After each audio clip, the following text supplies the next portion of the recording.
Thân chào các bạn, xem video hay thì hãy cho kênh một like, một đăng ký và một cốc trà sữa nhé. Yêu, hello mọi người, xem video hay thì hãy đăng ký thành hội viên, like, tìm và comment ngay nhé. Đêm khuya hai vợ chồng ở lầu trên lại bắt đầu đánh nhau. Không ngủ được. Tôi tiện tay mở nhóm chủ xí nghiệp ra, bên trong sớm đã ồn ào như cái chợ.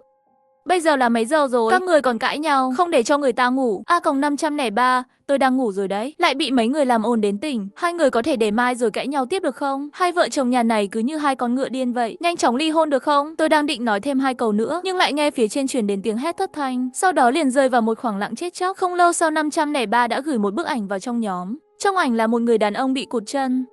Cả khuôn mặt đều là máu, đôi mắt nhìn thẳng vào máy ảnh. 503 trả lời nói xin lỗi vì đã làm phiền mọi người. Tôi vừa giải quyết xong rồi, tôi không nhịn được mà nôn khan. Trong nhóm cũng đột nhiên im bặt. Một lúc sau, mới có người nói chuyện. 203 không cho là đúng nói, đây là do bạn Photoshop nhỉ, có thể đừng đùa như vậy không? 304 A-503 bạn có bệnh à? Giữa đêm rồi bạn muốn dọa mọi người chết khiếp sao? 403 mẹ nó, đêm nay tôi không dám ngủ nữa, ngày mai tôi còn phải đi làm đó. Phải làm sao đây? 504 các cậu nhìn kỹ đi. Ở dưới cằm 503 có một nốt ruồi, trên cổ có một hình xăm. Trên thi thể trong bức ảnh cũng có, hẳn là 503. Lời này vừa nói ra, trong nhóm lại im lặng. Tôi lập tức nổi da gà khắp người. Ý này là sao? Lầu trên nhà tôi thật sự giết người rồi. 504 lập tức gửi một tin nhắn. A-503 rốt cuộc là thật hay giả vậy? Tôi sẽ gọi cảnh sát. Vừa nghe thấy báo cảnh sát, 503 lập tức trả lời một tin nhắn. Vợ tôi và tôi vừa đi dự tiệc hóa trang, mới về nhà còn chưa kịp tẩy trang đâu. Xin lỗi, mọi người ngủ đi. Hóa ra là giả. Nhưng mà cũng phải nói trang điểm này rất thật, sợ chết tôi rồi, sau này đừng có đùa như vậy nữa. Được rồi, chuyện này đã qua rồi, ngủ đi, ngày mai còn phải đi làm. Tôi định đặt điện thoại xuống rồi ngủ. Ai biết tôi lại bị kéo vào một nhóm, trong nhóm đều là hộ gia đình của chung cư chúng tôi, chỉ là không có 503, chúng tôi là khu phố cũ, nhiều cư dân bản địa đã chuyển đi. Sống ở đây, tất cả đều là những người đến vì tiền thuê nhà thấp, cả tòa nhà có 2 đơn vị. Tổng cộng có 5 tầng, mỗi tầng có 2 hộ, 2 đơn vị không thông với nhau. Muốn qua thì phải xuống lâu. Ngoại trừ 503 là vợ chồng, những người khác đều sống một mình ở đây. Người nói là chủ nhóm 504. 503 đã nói dối. 203 nói có ý gì? 504 tiếp tục nói. 503 nói sau khi tham gia vũ hội hóa trang mới về nhà. Nhưng những gì tôi nghe được là có người gõ cửa phòng 503. Sau đó, người đàn ông 503 mới hét lên. Nếu là hai vợ chồng họ đều đi chơi rồi, vậy 503 gõ cửa làm gì? Đừng quên rằng 503 chỉ có 2 người họ sống, không có ai khác. Nếu bạn quên mang theo chìa khóa, cũng nên gọi là công ty mở khóa, mà không phải là gõ cửa. Nói đến gõ cửa, tôi nhớ ra rồi. Trước đây là, hình như cửa nhà tôi cũng bị gõ. Tôi giả vờ như không có ai ở nhà. Được một lát thì người đó rời đi. Nói về hai chuyện này cách nhau không lâu. Có mối liên hệ nào không? Tôi nhanh chóng trả lời tin nhắn. Trước sự việc của 503, cũng có người gõ cửa nhà tôi. Nhưng tôi không có người quen, tưởng là gõ nhầm cửa nên không để ý. 304 cũng nối tiếp trả lời. Tôi ngủ sớm hơn, tôi mơ hồ như thể cũng nghe thấy tiếng gõ cửa. Nhân tiện, tôi cũng nhận được một tin nhắn.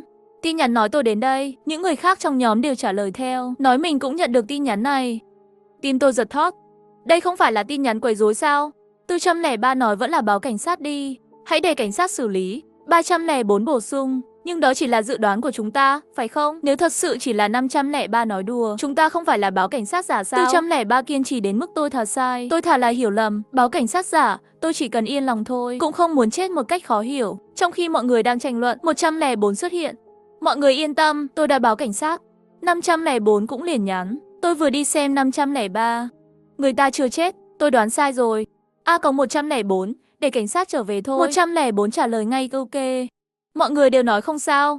Muộn rồi, đi ngủ đi. Tôi nhìn chằm chằm vào màn hình một lúc.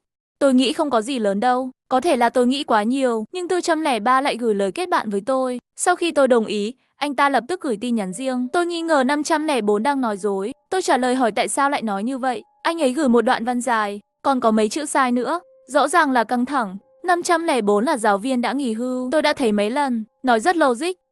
Từ ngữ cũng rất nghiêm túc.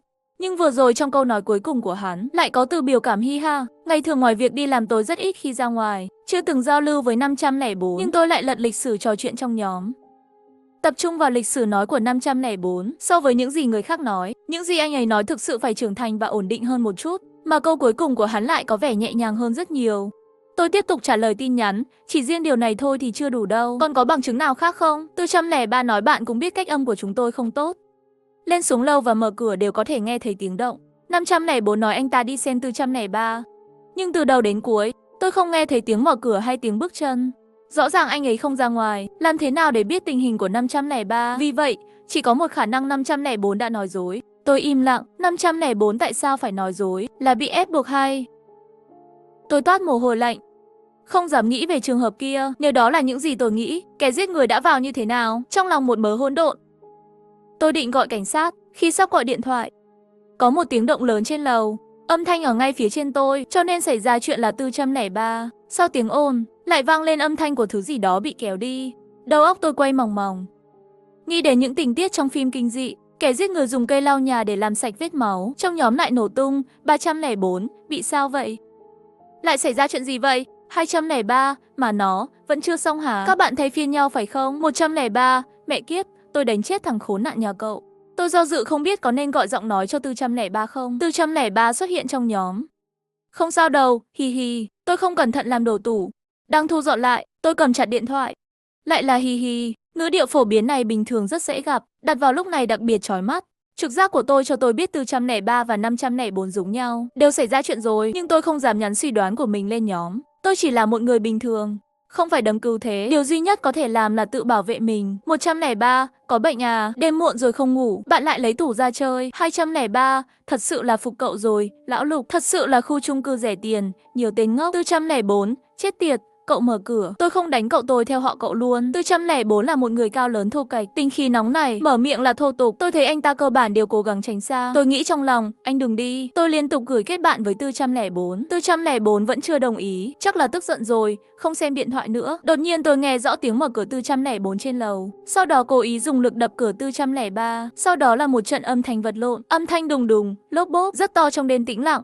Nhưng chỉ 2-3 phút thôi, trên lầu lại yên tĩnh trở lại, yên lặng đến đáng sợ. Các hộ gia đình tiếp tục nói chuyện trong nhóm. 103, có chuyện gì vậy? Tôi chuẩn bị, sẵn sàng chiến đấu đến sáng rồi. Thế mà lại xong rồi à? 204, có lẽ là 403 chân thành xin lỗi. Vì vậy, 404 không đuổi nữa. 203, đây là trò đùa mới của năm nay phải không? Cái miệng 404 đó, ai trong các bạn chưa được lĩnh giáo chưa? Nếu anh ấy dễ nói chuyện như vậy, cũng không đến mức trở thành nhân viên kém như vậy. 304, vừa rồi căn bản không nghe thấy tiếng nói chuyện, có vẻ như là tiếng đánh nhau, sau đó không còn động tĩnh nữa. Tôi trả lời, có phải vì 404 nhớ ra còn có việc gì chưa làm không? Vì vậy mới trở lại. 304, nhưng tôi chỉ nghe thấy tiếng mở cửa. 404 tức giận đóng cửa, chắc các bạn cũng nghe thấy rồi. Khi không có lý do gì để đóng cửa thường sẽ phải lịch sự, một chút động tính cũng không có chứ. 204, tôi có một ý tưởng, có thể là 503 giết chết 403 và 404 không? 304, đừng làm tôi sợ. A-404, đại ca, nói nhanh đi. 103, không nói nên lời. Người ta đều nói là tham gia vũ hội hóa trang. Các người đoán tới đoán lui có ích gì, không bằng lên để xem thế nào. 204, hay là bạn đi. 103, tại sao bạn không đi? 204,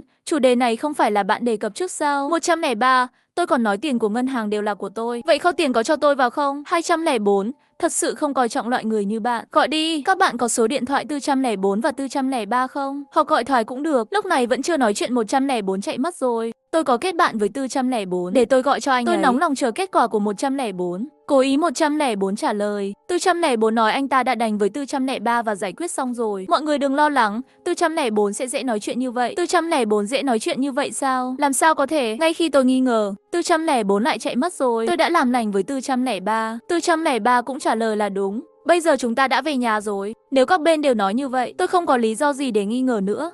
Nhưng tôi luôn cảm thấy có gì đó không ổn, hay là chạy vào bếp lấy dao cắt trái cây phòng thân. Nhấc điện thoại lên, không ngờ lại xuất hiện một nhóm khác, là 304 kéo vào. Thành viên trong nhóm là 103, 104, 203, 204. Tôi và 304 nhanh chóng đánh một hàng chữ. 404 đã chết rồi. 203 sợ hãi hỏi lại, thật sao? Cậu chắc chứ? 204 cũng hỏi, không phải lại là trò đùa sao? Tôi hỏi, làm sao bạn biết 404 đã chết? 304 lập tức gửi một bức ảnh vào trong nhóm. 304 nói đây là mái nhà của nhà tôi. Mọi người nhìn kỹ đi, trong ảnh, vốn dĩ trần nhà là màu trắng, lại có vết máu bắn ra, còn từng chút trượt xuống từ trên tường. 103 hoảng sợ nói, cái, này, đây là thật sao? 104 nói thêm rằng tôi đã gọi cảnh sát. Cảnh sát nói 15 phút nữa sẽ đến. 203 nghi ngờ hỏi vì sao chậm như vậy. Chú cảnh sát ơi cứu mạng, tôi không muốn chết đâu. 204 có vẻ bình tĩnh hơn, chúng ta đừng ra ngoài. Chịu đựng 15 phút là được rồi. Tay tôi toát hết lớp này đến lớp khác mồ hôi lạnh. để lại chữ đổ mồ hôi trên màn hình điện thoại. Tôi bắt đầu sắp xếp suy nghĩ của mình. Đầu tiên là 503 gửi bức ảnh kinh dị, sau đó là ngữ khí của 504, nghi là đổi người, sau đó là một tiếng động lớn ở nhà 403 và cây lau nhà kỳ lạ, cuối cùng là 404 đi tìm rắc rối của 403 để đạt được thỏa thuận, rồi 503 bị giết bởi vì 504 nghe thấy tiếng gõ cửa, kẻ giết người gõ cửa phòng 503, sau đó giết 503, chụp ảnh bằng điện thoại 503, hoàn toàn có thể. Nhưng 504 nói hắn chưa chết, nhưng giọng điệu đã thay đổi.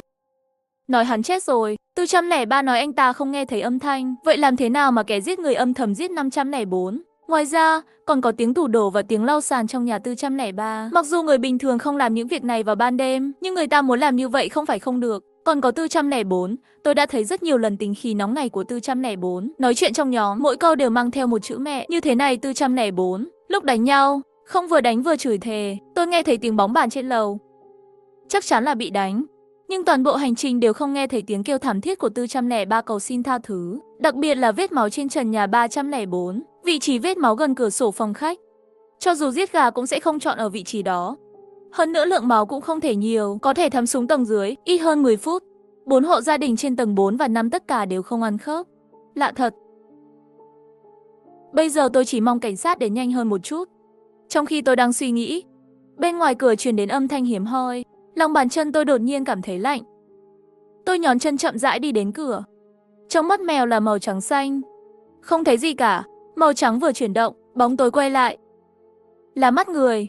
Màu trắng vừa rồi là lòng mắt trắng của người. Lúc này đang có người dựa vào cửa, nhìn chằm chằm vào tôi từ mắt mèo. Có người đang ở trước cửa nhà tôi vẫn đứng trong nhà. Mặc dù biết người ngoài không nhìn thấy tôi vẫn không dám thở. Nếu không phải tôi giữ khung cửa kịp thời, sợ là sớm đã mềm chân liệt ngồi trên mặt đất rồi. Tôi run tay đánh máy trong nhóm. Có người ở trước cửa thông qua mắt mèo nhìn tôi. 203, thật không? Đừng làm tôi sợ. 204, làm tôi sợ chết khiếp. Khi nào cảnh sát đến? 304, đừng ra ngoài, đừng ra ngoài. Tôi cũng thấy ai đó đang nằm trên cửa nhà bạn. 103, bây giờ mới qua 1 phút. Nhất định phải ổn định. 104, tôi lại gọi 110 rồi. Họ nói sắp đến rồi. Mọi người đều bị lời nói này của tôi làm cho sợ hãi. Tôi rời một cái bàn trà đến cửa để chặn lại. Sau đó lại lặng lẽ lên bàn trà. Nhìn đôi mắt mèo nhỏ một lần nữa. Bên ngoài trống rỗng, giống như tất cả những gì tôi vừa nhìn thấy là ảo giác. Tin tức trong nhóm vẫn đang liên tục trôi qua. 204A cộng 303, bạn thế nào rồi? Còn sống không? 203, không nghe thấy gì, chắc là ổn rồi. 304, đừng bất cẩn. Ai biết người đó đang nghĩ gì? 103A cộng 303 còn sống thì bạn lên tiếng đi. 104A cộng 303, bạn có ở nhà không? Tôi lập tức trả lời tôi ở nhà. Người bên ngoài cửa nhà tôi đã biến mất. Cẩn thận đấy. 103, tôi thấy một người đàn ông. Mắt người đàn ông dán vào mắt mèo. Nhìn tôi đi. Hắn đang thay tay nắm cửa của tôi. Tôi vội vàng nhắc nhở nhanh một cái tủ chặn cửa lại. 203, chờ đã, cảnh sát đang đến. 204 trốn đi. 103 không có tiếng động, chúng tôi không dám ra ngoài, chỉ có thể ở trong nhóm không ngừng A còng. Tôi A còng 103, bạn có ổn không? 203 A còng 103 còn sống thì nói chuyện, đừng làm chúng tôi sợ. 204 A còng 103 mau lên tiếng đi. 104 đột nhiên nói 103 không sao. Người đàn ông đó đi rồi. 103 cũng trả lời rằng tôi ổn. Bảo vệ tôi gọi đến rồi. Bảo vệ đến rồi. Kẻ sát nhân không thể quan tâm đến việc giết chúng ta. 103 lại nói thêm rằng bảo vệ sẽ lên lầu. Chỉ cần nói với anh ấy những gì bạn biết. Tất cả chúng tôi đều đồng ý. Trả lời tin nhắn. Tôi vội vàng lại lên bàn trà, nhìn ra trước mắt mèo. Giày da bập bềnh từ dưới lầu đến. Một người đàn ông mặc đồng phục bảo vệ xuất hiện. Chỉ là cái mũ bị ép rất mạnh, không nhìn rõ khuôn mặt. Tôi đứng sát cửa nhìn rất lâu, cũng không chắc người này có phải bảo vệ hay không. Đầu tiên anh ta gõ cửa phòng 304 gần anh ta hơn. Tôi là an ninh khu phố, bạn có nhà không? Tôi kinh ngạc, nhanh chóng gửi tin nhắn này trong nhóm. Dưới chân bảo vệ có một chuỗi dấu chân máu, đừng mở cửa, đừng mở cửa, đừng mở cửa. 203 làm sao vậy? Lại xảy ra chuyện gì vậy? 204 không lẽ bảo vệ có vấn đề? Tôi nhắn bảo vệ chính là kẻ giết người, nhưng là ngốc 304 lại không xem điện thoại di động. Hắn sẽ không thật sự mở cửa chứ? Tiếng bảo vệ gõ cửa ngày càng to, giống như đang gõ cửa nhà tôi vậy. Làm sao đây? Thân chào các bạn, xem video hay thì hãy cho kênh một like, một đăng ký và một cốc trà sữa nhé. Yêu. Ngày đầu tiên đi học, tôi được chỉ định vào phòng 401. Vừa đến cửa ký túc xá, tôi thấy trên cửa có dán quy tắc ký túc xá quen thuộc, vui lòng tuân thủ nội quy ký túc xá. 1. Trong ký túc xá có gì lạ? Xin đừng nói tên thật của bạn. 2. 10 giờ tối ra khỏi cửa ký túc xá rẽ trái, đừng ngoảnh lại. 3. Phòng ngủ tập thể cho 4 người, chỉ có 3 người sống ở đó. Người kia không phải là người. 4. Ký túc xá không được sử dụng thiết bị điện công suất cao, kiểm tra lúc 9 giờ mỗi đêm. 5. Có việc gì bạn có thể tìm chỗ ở, có thể tin tưởng người quản lý, an toàn khi ở bên anh ấy. 6. Đóng chặt cửa sổ, trong học viện không có tiểu hắc, bên ngoài ký túc xá cũng sẽ không có. 7. Không thảo luận về quy tắc ký túc xá.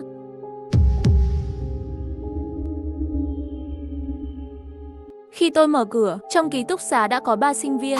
Sau khi giới thiệu với nhau, tôi đã biết tên của 3 người bọn họ: Tiểu Cường, Tiểu Minh, Bát Giới. Nghe xong liền biết đó là tên giả. Suy cho cùng mọi người đều đã rất quen thuộc. Nhưng lần này, giữa bọn họ có một cái gì đó rất quái dị. Tiểu Cường, đoán xem ai là gián điệp đó đi, bất kể là ai. Tuyệt đối sẽ không để anh ta đến tập tiếp theo. Hoa ca, sao rõ ràng mọi người đều nghỉ phép rồi? Chúng tôi vẫn còn đi học. Vớ vẩn, vô lý không đi học, mọi người xem quy tắc trường học quái đản cái gì. Sư phụ, chúng tôi cũng có thể cập nhật bộ sưu tập kỳ nghỉ hè. Cũng có lý, vậy bộ sưu tập tiếp theo của chúng tôi sẽ cập nhật câu chuyện kỳ nghỉ hè. Bởi vì quy tắc ký túc xá nói 4 người, có một người là kỳ lạ, cho nên chúng tôi cũng không nói chuyện nhiều. Thu dọn đồ đạc sớm và đi đến giường của họ chờ người quản lý kiểm tra giường. Thời gian nhanh chóng đến 8 giờ tối. Bên ngoài cửa sổ đóng chặt đột nhiên vang lên tiếng va chạm. Hình như là tiểu hắc gây ra âm thanh lạ, nhưng trong quy tắc nói trong học viện không có tiểu hắc. Vậy cái gì ở ngoài cửa sổ? Âm thanh đập vào cửa sổ, rung hơn nửa tiếng mới dừng lại. Tiểu Minh không nhịn được mở miệng nói: cái gì ngoài cửa sổ? Có phải là tiểu hắc không? Trong học viện rõ ràng không có tiểu hắc. Lúc này ngoài cửa có tiếng bước chân dồn dập. Tiếng bước chân dừng lại bên ngoài ký túc xá, nhưng không có tiếng gõ cửa. 4 người chúng tôi đều rất bối rối. Có phải là nghe nhầm rồi không? Tôi nhìn đồng hồ, vẫn chưa đến 9 giờ. Người quản lý không thể đến sớm như vậy được. Là ai đang giả vờ bên ngoài? Tiểu Cường nói xong sau cửa lại không có bất cứ hồi âm nào. Sau đó có tiếng bước chân từ xa đến. Tiếp đó dừng lại trước ký túc xá. Bên ngoài lại có một người. Đột nhiên có tiếng gõ cửa. Kiểm tra ký túc xá. Đây là âm thanh của quản lý ký túc. Quản lý là một người đàn ông trung niên khoảng 40 tuổi. Đây cũng là CGC của một trong những khách mời thường trú của NPC. Mọi người đều rất quen thuộc. Ông ấy đi vào phòng ngủ, chỉ liếc một cái liền chuẩn bị rời đi. Giáo viên có thể yêu cầu mọi thứ. Vừa rồi khi bạn đến ký túc xá, có thấy ai khác không? Người quản lý quay lại nhìn tôi. Vừa rồi ngoài cửa của thật có thứ gì đó, nhưng đó không phải là người, ngoại trừ Tiểu Cường. Chúng tôi đều rất ngạc nhiên. Cái gì? Lại có sinh vật kỳ lạ sao? Còn dám xuất hiện bên ngoài ký túc xá của chúng tôi. Chờ xử lý xong chuyện ký túc xá trước đã, rồi ra ngoài và chiến đấu với chúng. Quản lý nói xong liền rời đi kiểm tra phòng khác. Sau đó chúng tôi cũng lên giường nghỉ ngơi, chuẩn bị qua một đêm rồi nói sau. Thời gian đến 10 giờ, đèn ký túc xá cũng tắt. Cường ca, các cậu đã ngủ chưa? Chúng tôi chưa ngủ. Lần này, làm sao các người tới được học viện này? Tôi nhớ đã nhận được một thông báo màu đen. Khi tôi mở mắt, đã được đưa đến đây rồi. Và một giọng nói với tôi: sống qua 7 quy tắc mới được an toàn. Tôi cũng đến đây như vậy. Quy tắc rõ ràng nói không thể thảo luận quy tắc. Nhưng Tiểu Cường như vậy có phải là 6 phạm quy tắc không? Xem ra mọi người đều đã nhận được thông báo màu đen rồi. Miễn là có Cường ca ở đây, chúng ta sẽ sống để vượt qua 7 quy tắc. Mau ngủ đi. Tối nay còn chưa biết sẽ xảy ra chuyện gì. Hy vọng có thể bình an một giấc đến bình minh. Thời gian đến đêm khuya, đột nhiên cổ tôi cảm thấy lạnh. Hình như có người đang đứng bên giường. Thổi vào cổ tôi. Tôi đột nhiên tỉnh dậy, mồ hôi lạnh. Tại sao tôi lại ngủ rồi? Đột nhiên tôi nhìn thấy một bóng người bên cạnh giường, đang đạp trên thang giường, cứ nhìn chằm chằm vào tôi. Là ai đứng cạnh giường tôi? Tôi chỉ có thể tiếp tục giả vờ ngủ, dùng góc nhìn để xem bóng người đó. Có một ánh sáng đèn đường yếu ớt bên ngoài cửa sổ. Thân hình này hình như là Bát Giới, nhưng không nhìn rõ khuôn mặt. Cái bóng này đứng trước giường tôi rất lâu, từ từ bò xuống giường. Sau khi đi bộ 2 bước trên sàn ký túc xá, lại bò về phía giường của Bát Giới. Tôi thở ra một hơi thật sâu. Chẳng lẽ Bát Giới chính là tên gián điệp đó sao? Tôi hơi nghiêng người, nhìn rõ hơn một chút, nhưng tôi thấy Bát Giới đang nằm trên giường của mình, và người đang leo thang không phải là Bát Giới, mà là một cái bóng đen không nhìn rõ mặt. Cái bóng kia bò lên giường của Bát Giới, thấy Bát Giới không có phản ứng, từ từ nằm xuống sau lưng cậu ta. Nếu tôi không vừa hay thức dậy, vậy cái bóng kia có phải đã bò lên giường của tôi không? Tôi sợ. Điều tôi không hiểu là, rõ ràng tôi luôn cảnh giác, sao lại đột nhiên ngủ thiếp đi? Lúc này trên giường của Tiểu Cường truyền đến tiếng ngáy, nhưng giường của Tiểu Minh trống không, cho nên Tiểu Minh mới là giả sao? Sau khi tỉnh lại, tôi không ngủ lại được nữa, mà bóng đen kia cũng vẫn nằm trên giường Bát Giới, không thấy rời đi. Đột nhiên Tiểu Cường hình như tỉnh rồi. Cậu ta ngồi dậy khỏi giường. Tôi và giường của cậu ta ở cạnh nhau. Tôi có thể thấy cậu ta ngồi dậy. Cậu ta ở trên giường đột nhiên làm thành tư thế kỳ quái, treo về phía giường tôi. Cái gì? Chẳng lẽ Tiểu Cường cũng là giả? Cái gì? Chẳng lẽ Tiểu Cường cũng là giả? Tiểu Cường muốn làm gì tôi? Tôi không dám động đậy, manh động mù quáng có thể chỉ khiến bản thân rơi vào tình huống nguy hiểm hơn. Tôi cắn răng, lo lắng nhìn Tiểu Cường từng chút một bò đến cửa sổ của tôi. Thấy Tiểu Cường dùng tay vỗ nhẹ tôi thì thầm bảo tôi dậy đi. Anh trai có đưa tôi đi vệ sinh không? Cái quái gì vậy? Tự đi đi. Làm tôi sợ chết khiếp. Tôi tưởng anh sẽ biến hình. Đi vệ sinh một mình vào ban đêm thật là chán. Cậu đi với tôi nhé. Tự cậu đi đi. Chán thì hát bài gì đó. Hát bài hát gì? Lời bài hát nếu điện thoại của tôi công năng được tin nhắn, mở ra xem. Nó nói, khi ra tòa, nhớ mang theo Tiểu Cường vào nhà vệ sinh của anh ta. Tiểu Cường sau đó tự mình rời khỏi ký túc xá. Mặc dù quy tắc nói rõ ràng rằng có nguy hiểm bên ngoài ký túc xá, nhưng dù sao cậu ta cũng là Tiểu Cường. Nguy hiểm hơn nữa cũng không nguy hiểm bằng Đúng hắn. Lúc này bên kia vang lên tiếng thức dậy. Bóng đen rời khỏi giường và tiến về phía tôi. Tôi thấy cái bóng đó dừng lại. Xem ra chỉ cần có người thức. Thật kỳ lạ, không thể đến gần được. Bóng đen dừng lại trong ký túc xá một lúc, mở cửa ra. Trong ký túc xá chỉ còn lại tôi và bát giới vẫn không có âm thanh. Tiểu Cường rời đi gần nửa tiếng sau, có tiếng la hét ở hành lang. Tình huống gì đây? Tiểu Cường gặp nguy hiểm sao? Một lát sau liền thấy Tiểu Cường trở lại ký túc xá. Tiểu Cường vừa rồi bên ngoài có chuyện gì vậy? Không có gì. Chỉ là nhìn thấy một đám quái dị ở đó kêu loạn. Tôi liền tiện tay đưa họ đến Tây Thiên bái Phật cầu kinh. Cứ như vậy, sau đó chúng tôi đều thuận lợi. Không có gì xảy ra cho đến khi trời sáng. Đột nhiên tôi phát hiện bát giới còn chưa dậy. Tôi nhìn về phía giường của bát giới đã biến mất. Tình huống gì đây? Tôi sợ hãi một lúc lâu. Tôi có thể sống đêm nay, có thể là do tôi thức dậy kịp thời và luôn tỉnh táo. Tôi đã thức cả đêm, không xáo phạm quy tắc ký túc xá. Xem ra tiếp theo chỉ có tôi và Tiểu Cường còn ở đây. Sau đó tôi và Tiểu Cường rời khỏi ký túc xá. Chúng tôi phải tìm ngay trong ngày 6 quy tắc còn lại. Nếu bạn không hoàn thành bài kiểm tra quy tắc 7 trước khi trời tối, tôi sợ đêm thứ 2 sẽ rất khó khăn. Tôi đến nhà ăn, nhìn thấy quy tắc 1 dán ở cửa nhà ăn. 1. Bàn ăn cho phép 2 người ăn, không được gây ồn ào khi ăn. 2. Nhà ăn không phục vụ thịt kho và trứng gà. 3. Nhân viên nhà ăn là người cầm điếc, xin đừng chào anh ấy. 4. Thời gian ăn nửa tiếng không được hết thời gian. 5. Nhà ăn không nhận đồ ăn mang đi. 6. Quy tắc không lãng phí thực phẩm rất đơn giản, không thấy nguy hiểm. Tôi và Tiểu Cường tìm được một chỗ ngồi, nghĩ cách gọi món. Một lúc sau có những học sinh khác liên tục vào. Một trong số họ ngồi đối diện với tôi. Một nữ sinh nói với sư phụ lấy cơm. Sư phụ, tôi muốn một lát thịt luộc. Tôi quay đầu lại không dám nhìn những gì xảy ra tiếp theo. Chỉ thấy sư phụ lấy cơm đó vội vàng đi ra, dùng xẻng trong tay, gây tổn hại một cách không tưởng tượng nổi với nữ sinh đó. Bởi vì hình ảnh không qua kiểm duyệt, cho nên ở đây nhảy qua cho mọi người rồi. Cuối cùng cô gái trực tiếp biến mất. Quy tắc 3, không được chào hỏi nhân viên nhà ăn. Rất hiển nhiên, gọi món cũng được phân loại là một loại chào hỏi. Tôi đứng dậy và đi đến cửa sổ, tìm thấy cửa sổ gọi cơm có giấy nhưng không có bút. Tôi đột nhiên hiểu cách gọi món, nhưng Tiểu Cường đột nhiên hét lên, cho tôi một phần thịt kho, thêm 2 quả trứng nữa. Tiểu Cường, cậu không xem quy tắc sao? Tôi không quan tâm, tôi chỉ muốn ăn.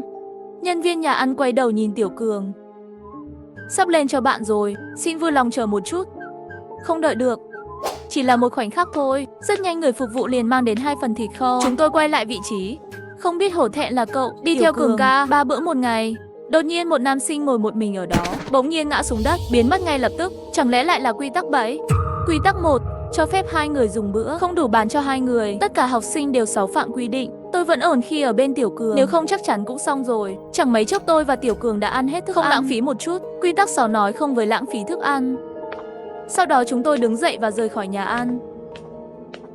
Thế thôi, Tiểu Cường và tôi đã tìm được quy tắc ký túc xá rồi và quy tắc nhà ăn. Chúng tôi rời khỏi nhà ăn của trường, lại đến phòng vẽ tranh. Tôi nhìn các bạn học xung quanh, họ nhợt nhạt, với vẻ mặt tuyệt vọng. Tôi chắc quy tắc tiếp theo là trong lớp học vẽ này. Đây là một cậu bé cao lớn, hỏi các sinh viên có mặt. Cậu cũng nhận được thông báo màu đen. Đến học viện này sao? Ở đây quá nguy hiểm. Mọi thứ ở đây đều có quy tắc. Chúng ta không thể thoát ra được sao? Có học sinh từng trèo qua tường trường. Họ vừa leo lên tường liền bay lên trời ngay lập tức. Về với ông trời. Cái gì? Hắn thành Tề Thiên Đại Thánh. Cái gì và cái gì? Chính là về Tây Thiên đó. Đó không phải là Tề Thiên Đại Thánh sao? Giáo viên chắc chắn biết cách rời đi. Chờ giáo viên đến, chúng ta cùng nhau ép hỏi anh ta. Tiểu Cường và tôi không tham gia thảo luận. Rốt cuộc, so với việc phá vỡ các quy tắc, chắc chắn không tuân theo quy tắc sẽ sống lâu hơn. Một lát sau, bởi vì thầy giáo bước vào, đột nhiên không có gì trên bảng đen, xuất hiện quy tắc lớp học màu đỏ. Sau đây là quy tắc lớp. 1. Không được gây ồn ào trong giờ học, không được tùy ý tấn công bạn học. 2. Bạn có thể hỏi giáo viên sẽ trả lời câu hỏi của bạn. 3. Trong lớp học không có tiểu hắc. Nếu bạn nhìn thấy tiểu hắc, vui lòng báo cáo giáo viên lần đầu tiên. 4. Sắc tố màu đỏ có thể dùng để vẽ. 5. Sắc tố màu đen không được vẽ, nhưng bạn có thể bôi nó lên mặt. 6. Sắc tố màu đen có thể ngăn chặn một lần xui xẻo. Phải hoàn thành một bức tranh hoàn chỉnh để rời khỏi lớp học. Sau đó, trên bảng vẽ giấy trắng cũng từ từ xuất hiện đề tài vẽ tranh, vẽ màu đen. Tôi nhìn tiêu đề, lại nhìn kỹ quy tắc trên bảng đen. Tôi nhận ra rằng sau khi tôi vẽ xong sẽ đối mặt với một cuộc khủng hoảng lớn, các quy tắc cũng tiết lộ manh mối, cho nên có cách giải quyết. Lúc này giáo viên vẽ tranh trên bục giảng nói, mời mọi người bắt đầu. Hoàn thành bức tranh là có thể tan học. Đột nhiên Tiểu Cường nói, tôi không biết vẽ, không rảnh rỗi như vậy. Thầy giáo hung dữ quay đầu nhìn về phía Tiểu Cường, nhưng sau khi ông ấy nhìn rõ khuôn mặt của Tiểu Cường, vẻ mặt đột nhiên từ hung dữ biến thành ôn nhu. Không sao, tôi sẽ vẽ cho bạn. Bạn nghỉ ngơi là được rồi. Những người khác tiếp tục vẽ cho tôi. Tôi bất đắc dĩ dùng cỏ vẽ nhúng sơn màu đen lên, thoa lên mặt mình. Sau đó mới lên giấy trắng, xin vẹo vẽ lên Tiểu Hắc. Sau đó tôi nghe thấy một âm thanh như bị bóp nghẹt. Tôi cảm thấy có gì đó bắn tung tóe trên lưng mình. Tôi quay đầu lại và run lên vì sợ hãi. Phía sau tôi, một học sinh đã khóc. Động tĩnh phía sau tôi cũng thu hút sự chú ý của các học sinh. Tôi không chịu nổi nữa. Một cậu bé vứt cọ vẽ trong tay, đến trước mặt giáo viên. Cậu ta nắm lấy cổ áo của giáo viên dạy vẽ và hét lên, cho tôi biết làm thế nào để ra khỏi đây. Lúc này lại có mấy học sinh đều vứt đi bút vẽ, vội vàng vây quanh giáo viên mỹ thuật. Tuy nhiên, giáo viên vẽ tranh nói một cách vô cảm, không ai có thể rời khỏi đây. Không tin ta thì thôi, mệnh là do trời. Cậu ta giận dữ nhìn thầy giáo mỹ thuật. Tôi đã trả lời câu hỏi của bạn rồi. Giáo viên mỹ thuật nhìn các học sinh xung quanh mình, giơ tay ra. Quy tắc không được gây ồn ào trong giờ học. Đột nhiên tất cả học sinh xung quanh giáo viên mỹ thuật bị sốc bay ra ngoài, biến mất ngay lập tức. Thầy giáo mỹ thuật đột nhiên bật cười. Ha ha ha, cười cái gì? Đừng ảnh hưởng đến việc nghỉ ngơi của tôi. Gọi cảnh sát đi, Đại Thánh, tôi không cười nữa. Nhìn thấy cảnh tượng trước mắt có chút bị che khuất. Lúc này trong phòng học chỉ còn lại một mình tôi. Trên giấy vẽ vẽ một cái màu đen nhỏ hơi đơn giản. Khi tôi chuẩn bị nộp bài kiểm tra, đột nhiên sau lưng cảm thấy một luồng khí lạ. Tôi quay đầu lại nhìn là thầy giáo mỹ thuật. Sợ hãi tôi liền hét lên, cậu vẽ gì vậy? Tôi run rẩy trả lời rằng giáo viên là Tiểu Hắc. Bẫy quy tắc, trong lớp học không có Tiểu Phi, vẽ Tiểu Phi cũng là phá vỡ quy tắc. Tôi nhận ra cái bẫy này, nhưng tôi không thể tránh chủ đề vẽ. Ông ấy tiến lại gần mặt tôi, nhìn sắc tố đen trên mặt tôi, nói không làm ví dụ. Bạn đã vẽ xong rồi, có thể rời khỏi quy tắc 6. Sắc tố màu đen có thể chống lại một lần xui xẻo. Đúng vậy, tôi đoán đúng. Tôi đứng dậy và Tiểu Cường chuẩn bị rời đi. Đột nhiên nghĩ đến một vấn đề, thầy giáo, tôi có thể tìm lịch sử của ngôi trường này ở đâu? Lên tầng 3 của thư viện. Bạn có thể hỏi giáo viên một câu hỏi, giáo viên sẽ trả lời câu hỏi của bạn. Tiểu Cường, bạn cũng hỏi một câu hỏi. Đây sẽ là chìa khóa để phá vỡ trò chơi. Hỏi cái gì? Hỏi những câu hỏi quan trọng như tôi chưa nói xong. Tiểu Cường trực tiếp hỏi, Lão Đăng, nhà vệ sinh ở đâu? Đại Thánh, nhà vệ sinh ngay bên trái cửa ra vào. Cậu có muốn tôi cõng qua đó không? Không cần nữa, nhanh chóng biến mất cho tôi. Nói xong lão sư đột nhiên cũng biến mất trước mắt. Chúng tôi cũng chỉ có thể rời khỏi phòng vẽ trước, sau đó đến cửa thư viện trên tầng 3. Ngay trước cửa thư viện có dán quy tắc thư viện. Đó là quy tắc thứ 4. Sau đây là quy tắc thư viện. Hãy tuân thủ. 1. Thư viện là nơi đọc sách, không ồn ào. 2. Thư viện không có Tiểu Hắc. Nếu bạn nhìn thấy Tiểu Hắc, đầu tiên báo cáo cho giáo viên trực. 3. Xin đừng mang sách ra khỏi thư viện. Những gì bạn mang ra không nhất thiết phải là sách. 4. Giáo viên trực có thể tin tưởng. 5. Đọc ít nhất một cuốn sách trước khi rời đi. Tôi đã ghi lại các quy tắc của thư viện. Vừa định đi vào, đột nhiên Tiểu Cường hét lên một tiếng, tôi không biết chữ. Rắc rối quá, tôi sẽ làm nổ tung nơi này. Lời nói vừa rơi, thấy Tiểu Cường lấy ra vật gia truyền tiên. Đây cũng là CGC của mạnh nhất luôn để kết thúc quy tắc. Với một tiếng động đất lớn, thế giới đã trở lại với tôi.